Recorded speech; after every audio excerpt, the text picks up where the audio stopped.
Samantala sa ating good news naman po, IFM Dagupan nanguna po sa isinagawang Oplan Tabang ng RMN Foundation at Metrobank Foundation. Para sa detalye po ng good news na yan, ikwento mo, Idol Maya.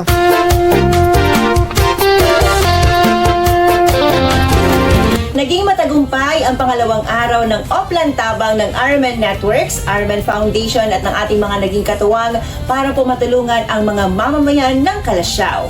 Kasama ang Metrobank Foundation, nagtungo sa Barangay Talibao, Lungos at Malabago, Calasiao ang ating Oplan Tabang upang maghatid ng relief goods gaya ng grocery pack, 5 kilos of rice at malinis na inuming tubig. Ang mga nasabing barangay ang ilan lamang sa mga lubhang naapektuhan ng baha, dulot ng bagyo at habagat ngayong buwan ng Agosto. Bakas sa ngiti sa mga labi ng 300 na beneficiaries ang saya na kanilang naramdaman dahil sa tulong na ito mula sa ating himpilan.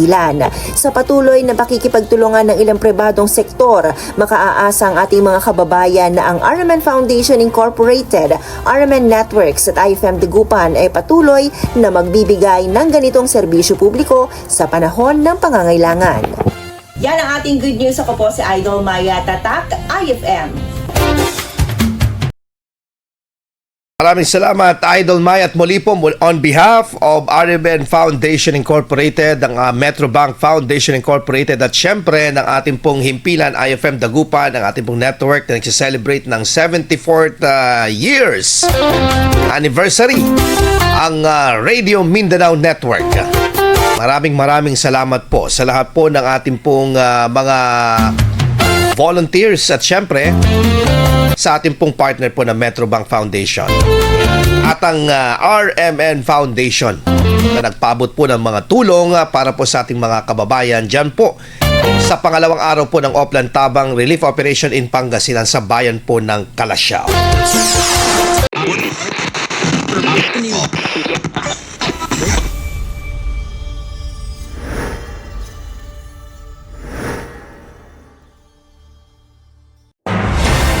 IFM News. IFM News. IFM News.